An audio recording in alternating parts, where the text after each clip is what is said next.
Walk in, he said, and you shoot them in the fucking knee. Everyone back then, come on, most people had fallout shelters. According to him, waterboarding doesn't work. Jeff Stearns, connected through cars.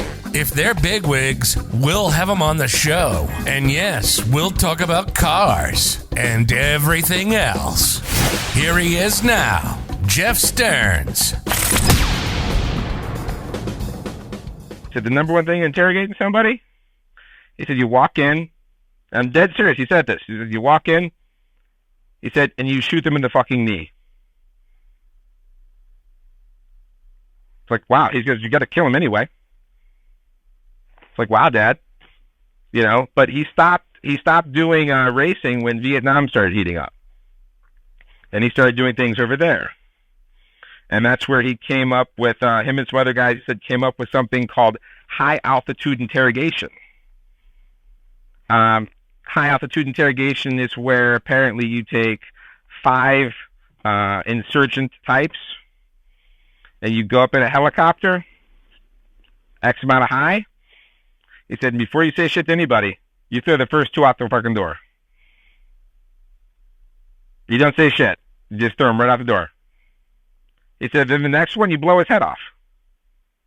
He said, then one of the 2 that you know is the guy in charge is either going to talk or you hang him out the damn door and you fly him over the treetops. I said, wow, Dad. I said, wow. Like that's, he said, it works. He said, if they're killing my guys, then fuck them. Yeah, it's the way you grow up. Look, I know he's trained. I know this is how he's brought up. I'm sure you get a little bit jaded, a little bit calloused, a little bit.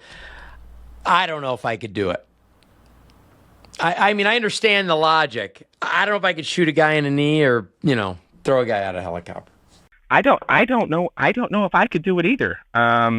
And thank God I never ever hope to ever have to. Thank God, you know, it's not my line of work. But you know, Dad was one of those cold warriors.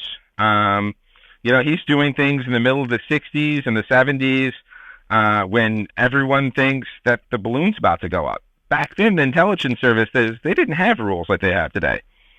You always hear about all these crazy things from the Cold War, and they're usually true. As a matter of fact, they're almost always true because these guys, they didn't have an option. You know, there was no plan B because plan B was DEFCON 1. You know, everyone back then, come on, most people had fallout shelters in the 60s. So he'd laugh at, waterboarding. According to him, waterboarding doesn't work.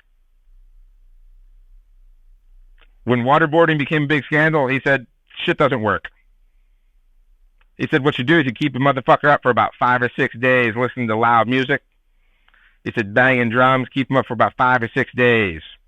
He said, you really just really get him. He said, you play something just horrible for his ass. He said, and by then they've mentally fallen apart. He said, but if you need information now, then the drugs don't always work. So, and the pain doesn't always work. So depending on someone's conditioning, it depends on their, the method of extraction of information.